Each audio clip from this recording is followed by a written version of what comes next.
కనిపించిన ఏ ఒక్క రికార్డ్ని కూడా వదలట్లేదు పుష్పరాజ్. కనుచూపు మేరలో మరే రికార్డు కనపడకుండా అన్నింటినీ తుడిచిపెట్టేస్తున్నాడు.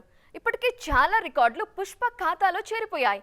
మరి బాహుబలి 2తో ఉన్న రికార్డుల్ని సైతం పుష్పరాజ్ లాగేసుకుంటాడా? ఇప్పటి వరకు ఎంతొచ్చింది? ఇంకా ఎంతొస్తే బాహుబలి రికార్డ్ సొంతమవుతుంది?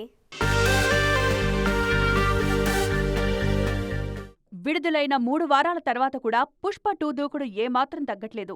తాజాగా 1700 కోట్ల క్లబ్లోనూ చేరిపోయింది ఈ చిత్రం. పుష్ప 2కు ముందు ఈ క్లబ్లో ఉన్న ఏకైక సినిమా బాహుబలి 2. 2017లోనే ఇది చేసి చూపించారు రాజమౌళి.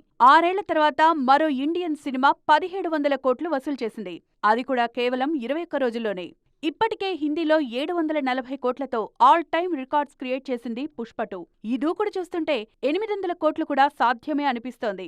బేబీ జాన్ విడుదలైనా కూడా పుష్ప 2పై ఏ మాత్రం ఎఫెక్ట్ పడ్డట్లు కనిపించట్లేదు. If it's family, it has to be home. If it's home, it has to be Aparna. Saluting the spirit of every couple's sacrifice to build their dream home.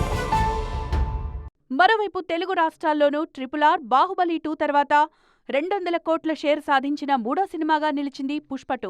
బాలీవుడ్లో పుష్ప 2 దూకుడు చూస్తుంటే ఏ record అసాధ్యమని చెప్పలేం. New year కాదు, సంక్రాంతి వరకు అక్కడ పుష్ప దూకుడు ఖాయం. ఇదే జరిగితే బాహుబలి 2 పేరు మీదున్న 1800 కోట్ల రికార్డు అందుకున్నా ఏ మాత్రం ఆశ్చర్యపోనక్కర్లేదు. నిజంగా ఇదంతా జరిగితే నిర్మాత మైత్రి రవి చెప్పినట్లు 2000 కోట్ల క్లబ్లో చేరుతుందేమో.